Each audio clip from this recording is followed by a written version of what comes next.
Ici Stéphane Lévesque pour le réseau École Média du Québec. Je suis en compagnie d'un pro des médias, M. André Raymond. André Raymond, vous, ben toi, on se tutoie, hein? Oui. Ben, on va se tutoyer. André, tu es un enseignant de carrière, quoi. Oui. Tu étais enseignant en français.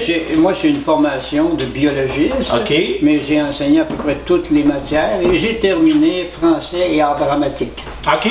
Ah bon, fait que l'art dramatique en plus. Oui. Et dans le cadre de cette carrière-là, oui, tu as enseigné, mais tu es un amant de la littérature, toi. Oui. Quelqu'un qui Oui. écrit. Tu as publié des romans. J'ai publié un livre qui est Mon voyage à Compostelle. OK. Donc, tu as fait l'expérience du voyage à Compostelle, Oui. puis tu en as écrit un roman, puis je pense que tu en as un autre en préparation. Et ça s'en vient tranquillement. Tranquillement. Et aussi, tu donnes, depuis que tu es retraité, tu demeures très actif, mais tu donnes des ateliers d'écriture. Oui. Ça consiste en quoi, ça, ces ateliers? L'atelier d'écriture, ça consiste à allumer l'inspiration. OK.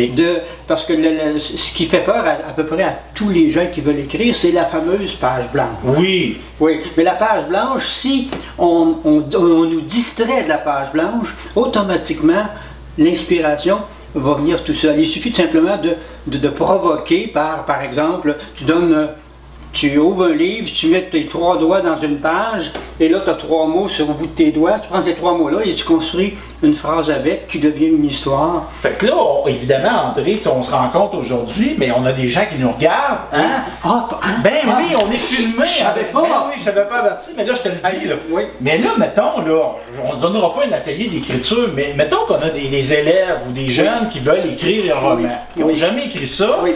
C'est-tu un exercice que tu proposes, ça? Oui, c'est un exercice qui va nous permettre aux jeunes de pouvoir réaliser qu'ils en ont de l'inspiration. Et une fois qu'on sait qu'on a de l'inspiration, après, on peut s'installer et se dire, OK, si j'écris un roman, bon, ça va commencer de telle manière, on se fait un petit plan, et après, maintenant qu'on sait qu'on a de l'imagination, qu'on a de la créativité, écrire devient un plaisir. Juste pour me répéter, l'exercice, donc, j'ouvre n'importe quel livre. N'importe quel livre. Je mets mes 3 doigts d'une page. Oui.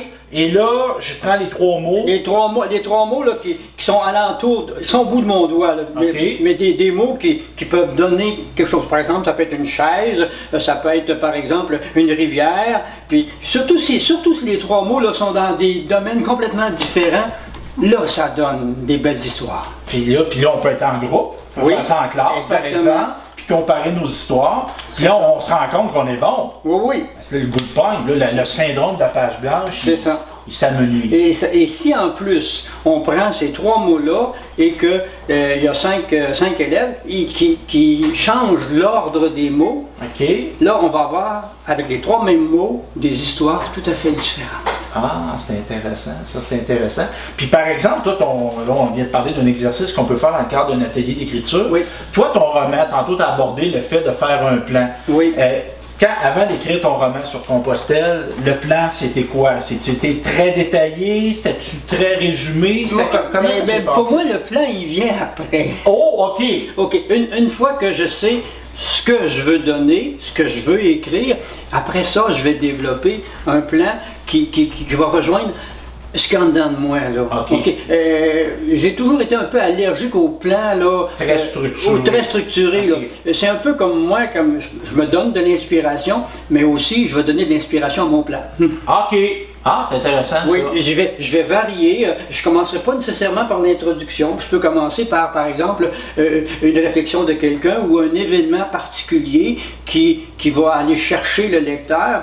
Et tranquillement, là, on revient ensuite dans un plan beaucoup plus structuré. On revient à l'introduction. J'aime beaucoup surprendre. Ah, OK. Mais là, évidemment, tu as un passé d'enseignant, puis je Oui. ne veux pas savoir ton âge, André, là, mais tu as de l'expérience. Oui.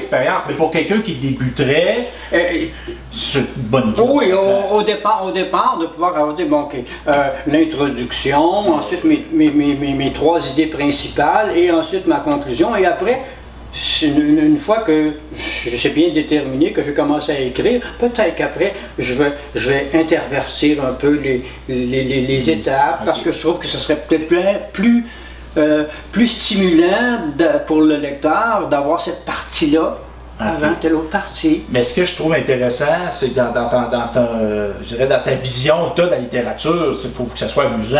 On peut jouer avec ça. C'est pas quelque chose de rigide. C'est ça. C'est pour ça qu'en tant qu'enseignant, moi, quand il y a des jeunes qui me disent qu'ils veulent aller à l'enseignement, je me dis, garde, tu vas faire du théâtre à tous les jours.